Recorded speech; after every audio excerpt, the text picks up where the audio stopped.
2025 সালের 30 এপ্রিল অক্ষয় তৃতীয়ার দিন দীঘার জগন্নাথ ধামের উদ্বোধন করেছিলেন মুখ্যমন্ত্রী মমতা বন্দ্যোপাধ্যায়। তারপর গত 8 মাসে সমুদ্রের পাড়ে জনপ্রিয়তার জোয়ারে কোটির মাইলফলক ছুঁয়েছে দর্শনার্থীর সংখ্যা। এবার নিউ টাউনে দুর্গা অঙ্গনে শিলান্যাস করলেন মমতা বন্দ্যোপাধ্যায়। শিলান্যাস ও ভিতপুজোর পরই দুর্গা অঙ্গন নির্মাণের কাজ শুরু, যার অর্থ 26 বিধানসভা নির্বাচনের প্রাক্কালে বাংলায় নতুন করে অক্সিজেন পেতে চলেছে মন্দির মসজিদের রাজনীতি।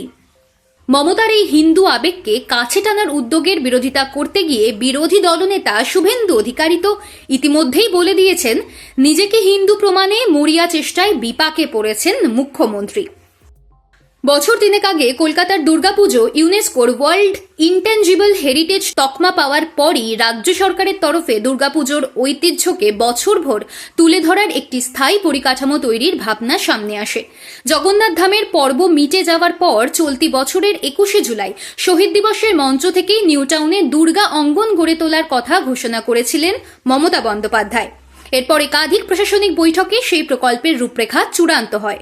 গত 2রা ডিসেম্বর মুখ্যমন্ত্রী জানিয়েছিলেন ডিসেম্বরের মধ্যেই ভিতপুজো হবে। এবার তারই শিলান্যাসে বাংলার মুকুটে যুক্ত হল আরও একটি পালক। বাঙালির প্রধান উৎসব দুর্গাপুজোর মাহাত্ম্য দেশ বিদেশের মানুষের সামনে তুলে ধরতে স্থায়ী সাংস্কৃতিক কেন্দ্র গড়ে তোলার পথে যা বড় পদক্ষেপ। প্রশাসনিক সূত্রে জানা গিয়েছে, নিউ টাউনে বাসস্ট্যান্ডের বিপরীতে অ্যাকশন এরিয়া 1-এ প্রায় 17 একরেরও বেশি জমিতে হিটকোর তত্ত্বাবধানে তৈরি হবে দুর্গা অঙ্গন। মোট ব্যয় ধরা হয়েছে প্রায় 261 কোটি 99 লক্ষ টাকা। প্রাথমিক নকশা অনুযায়ী মূল ফটকটি তৈরি হবে একটি মন্দিরের আদলে। সেখান থেকে দুদিকে সবুজ ঘাসের চাদরের মাঝ দিয়ে মার্বেলের রাস্তা ধরে পৌঁছানো যাবে মূল মন্দিরের প্রবেশপথে। প্রকল্প পরিচালনা ও ভবিষ্যতে দুর্গা অঙ্গন পরিচালনার জন্য একটি পৃথক ট্রাস্ট গঠনের সিদ্ধান্তও নেওয়া হয়েছে। রাজ্য সরকারের লক্ষ্য দুর্গা অঙ্গনকে শুধু একটি ধর্মীয় স্থাপত্য নয়, বরং দুর্গাপুজোর শিল্প, সংস্কৃতি এবং ঐতিহ্যকে সারা বছর ধরে তুলে ধরার এক বিশেষ কেন্দ্র হিসেবে গড়ে তোলা। পুজোর ইতিহাস, প্রতিমা শিল্প, থিম ভাবনা এবং বাংলার লোক সংস্কৃতির নানান দিক সেখানে প্রদর্শিত হবে বলেই প্রশাসনিক সূত্রে খবর। আরও জানা যাচ্ছে, দুর্গা অঙ্গন নির্মাণের জন্য ইতিমধ্যেই জমি প্রস্তুতির প্রাথমিক কাজ শুরু হয়ে গিয়েছে। গত অগস্ট মাসে হিটকোর তরফে দুর্গা অঙ্গনের জন্য দরপত্র আহ্বান করা হয়েছিল। শর্ত অনুযায়ী কাজ শুরু হওয়ার পর 2 বছরের মধ্যেই নির্মাণ শেষ করতে হবে। সেই হিসেবে সবকিছু ঠিকঠাক চললে 2027 সালের মধ্যেই নিউ টাউনে দুর্গা অঙ্গন সম্পূর্ণ হয়ে যাবে বলে প্রশাসনের অনুমান।